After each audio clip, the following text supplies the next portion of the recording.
Hey y'all, it's Kelly Clarkson with Wayfair, where delivery and setup are as easy as a few taps on your phone. Picture this. You're relaxing in an old hammock, scrolling Wayfair's app when you spot it. A brand new patio set. Next thing you know, Wayfair delivers it right to your patio and sets it up. Oh, you need a new grill too? All right, Wayfair's got you covered. With Wayfair's room of choice delivery and fast expert setup on qualifying orders, life gets a little easier. Visit wayfair.com or the Wayfair app. Wayfair, every style, every home. Are you a victim of the Wantrepreneur's dilemma? Stay tuned and find out. Welcome. Okay, here's the question. Serious? How are we dark horses? You know, the ones everyone is betting against, the ones they don't expect to win, place, or even show on the track, and they'll even laugh on us when we talk about trying. How do we show the world our greatness and triumph? Come on. Well, that's the question, and this podcast will give you the answers. Let's go. This is The Dark Horse Entrepreneur. My name is Tracy Brinkman. And push it up. All right, good morning, my Dark Horse friends and family. Here's a question for you. Are you the victim of the Wantrepreneur's dilemma? What do I mean by that? Well, if I go into it and think about it, right? To be a successful entrepreneur, I and so many others that I have met along my entrepreneurial journey have had to radically change the way we think about ourselves, the way I think about myself, my life, and my business. And not everyone had to change it. Maybe their mindset was already that way. But here's the thing about changing your mindset is you got to take that look at the man or woman in the mirror, right? Just like the song says, you got to look at that man in the mirror, and it can be a little painful of a process. Most people don't want to do it. Many people don't have the courage or the ganas, right? The internal fortitude to do that. And I think, if I think about it for a second, most folks aren't going to like what I'm about to say, but it's probably one of the hardest truths any entrepreneur or anybody is going to have to face. And it might be a little bit tough for you too. Here we go. You're exactly where you want to be. There it is. Your life is exactly as good as you feel you deserve right now. And I mean that in all senses of the words, right? Your career, your love life, your relationships, your life is exactly where you want it to be. I can hear you now. I can hear you, right? You're all like, what the heck are you talking about? Wait, right? I can hear the protests. I can hear you almost slamming your laptops shut or setting your phones down. You're all like, oh, I do all these great things, right? I read the articles about having a successful morning routine. I heard your podcast about successful morning routine. I know the power of persistence. I heard your podcast on getting out there and doing things. I want a better life. I want out of this cubicle. I want more money. I want more freedom. I want this. I want the better spouse. I want the better relationship. I get it. I know how you feel. I've been there too, right? That, my friend, is the Wantrepreneur's dilemma. Right? Basically, it's someone that wants to do it. They read about it. They talk about it. They listen to podcasts about it, right? They listen to lives about it. But do they take the action?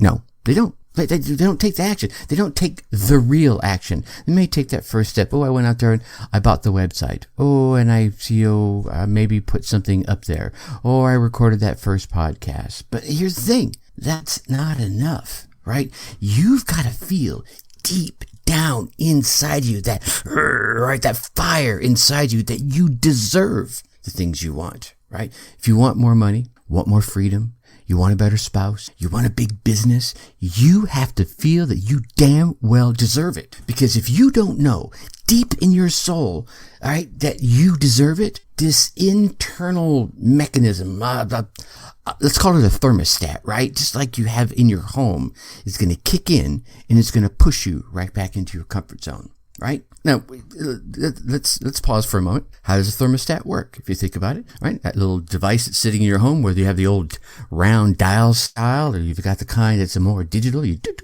plug the numbers in, you're like, okay, it's summertime, it's July, it's going to be 87 degrees outside. Well, I don't want it to be 87 degrees inside my home, so I'm going to set it to 70. And once the temperature rises above 70, the AC kicks on and starts pushing it back down until it reaches 70 and it stops. You have these internal thermostats inside you. When it's going to be cold outside, you say, well, I don't want it to be, let's say 70. Let's leave it there, right? Maybe you say 69. You're a little crazy.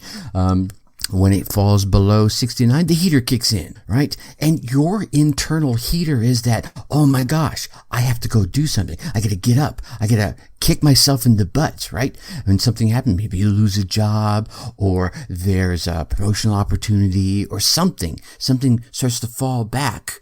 I'm moving away from the microphone as I say that, right? When something starts to fall back, it gets cold. Your internal thermostat whops you upside the head, smacks you upside the head, kicks you in the butt, whatever it is. It lights your fire and you start taking action until you reach the place where your thermostat is set for success. And then maybe you start getting all this great things are happening.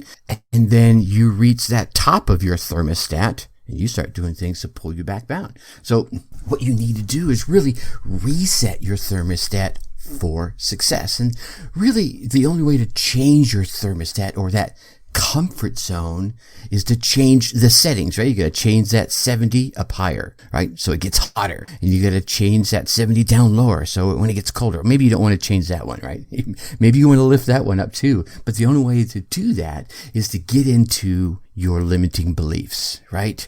And raise those upper limits of your comfort zone. And then heck, even raise the lower limits, right? So when, instead of waiting till it reaches 70 before you kick yourself in the butt, start taking action, maybe you set it to 71 or 72. You don't have to go crazy and say, I'm going to set it to 75. No, just kick it up 1 degree at a time.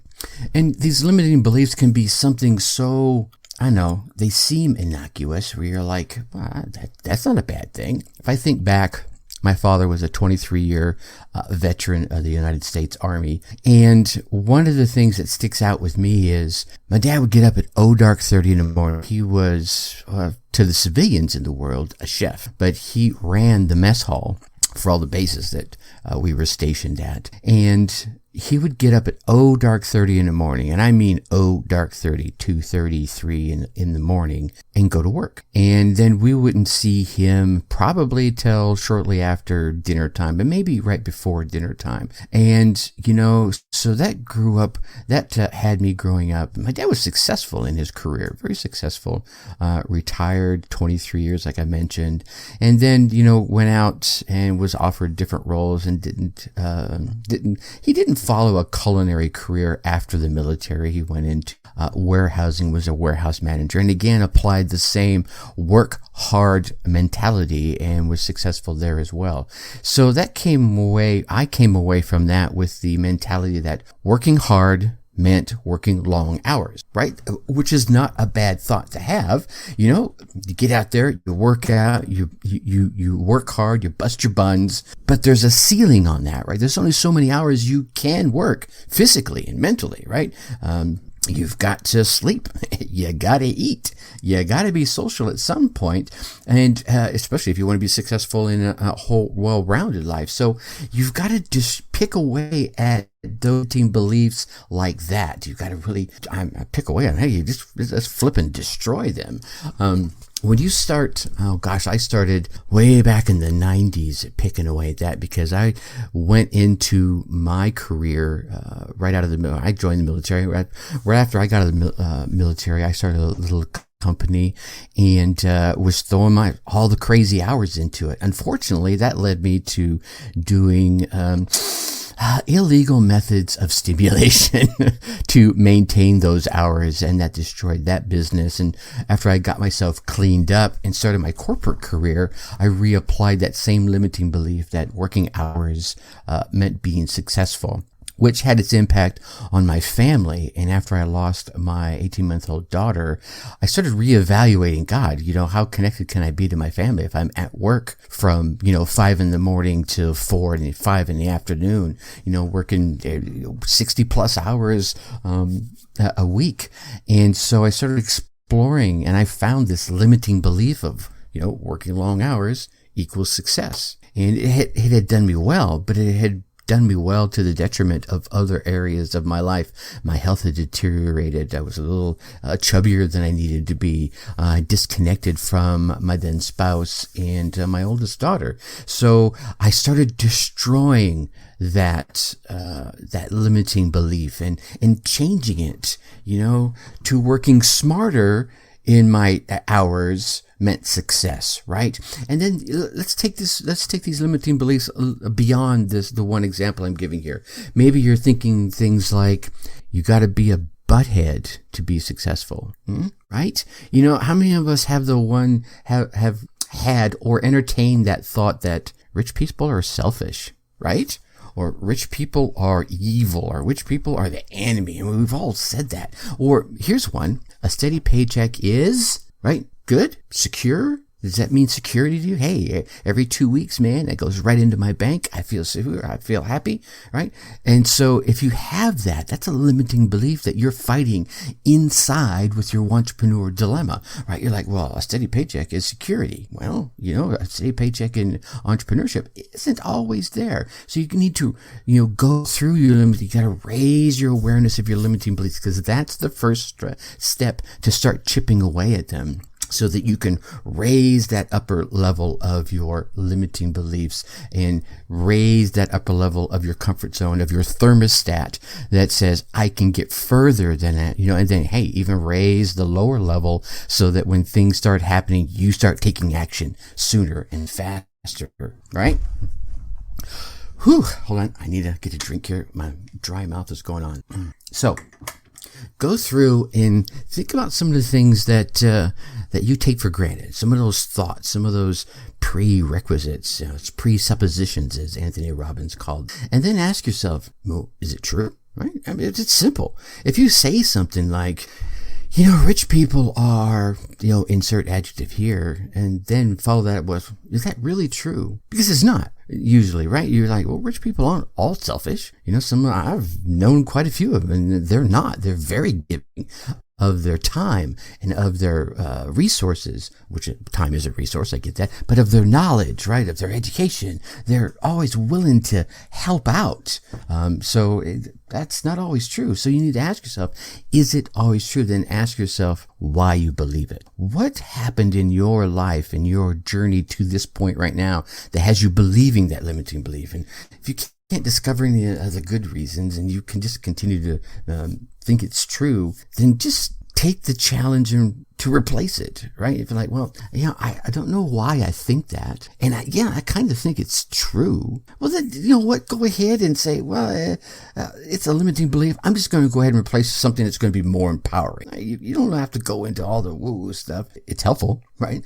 But you can just decide, I'm going to replace this limiting belief with something that is more empowering, that's going to it's going to stretch out my comfort zone. It's going to raise that thermostat level on both ends. It's going to take that 69 in the cold, and it's going to raise it to 71. It's going to take that 70 for the hot and go and take it up to 75. Maybe it's something like, working hard, that just means I care about my clients. You're still going to work hard. You are, right? But now you're going to change it from working hard means working lots of hours to working hard means I care about my clients. Because you do care about your clients, right? Of course you do, right? And if we do the whole rich people one, maybe it's just, rich people deserve what they have, and I admire their success. Okay? Because you don't know, maybe they didn't work hard to God. Maybe they just inherited it. And maybe they deserve that inheritance. I don't know, right? What's another one? I'm drawing a blank. Oh, I hate this dead air time, so we'll just move on. I think you get where I'm going here. Maybe you can go like, I like helping people. It makes me feel good. That's pretty simple. Helping others makes me happy. Helping others makes me feel fulfilled, right? Helping others do whatever it is you do, right? Helping others raise the awareness of their business, helping others get clients, right? You can fill it in with what it is you do as a product or a service. And then how is it going to make you feel? It makes me feel happy. It makes me feel proud. It makes me feel fulfilled, right? And then make sure you do those other beliefs that are spending quality time with my friends and family, right? That way you're not going to be so focused on the work side of things. Make sure you do the same thing with your relationship pieces. See, these empowering beliefs can replace your limiting beliefs, and they're going to alter that thermostat, those regulators of your comfort zone, to allow it to expand, to include so many of the things that to date you've only dreamt and desired, right? Your internal thermostat won't be kicking on that damn AC when you get to 71 and pushing you back down, right? Limiting your success. Modify those beliefs. Kick that sucker up to 79, 80, 90, heck, 110 degrees, and sweat like nobody's business. All right? Now tomorrow, what are we going to talk about tomorrow? I'm going to look over here at my notes if you don't mind. That's right. Tomorrow I wanted to do an episode on the eye chart method of goal setting that I've come up with over the years. So you're not going to want to miss that. All right. That's tomorrow. Until tomorrow, I'm going to leave you as I always do. Think successfully and take action. Thank you for listening to the Dark Horse Entrepreneur Podcast. And you know this. Thanks for tuning in. Check us out at www.darkhorseschooling.com. All right. My name is Tracy Brinkman.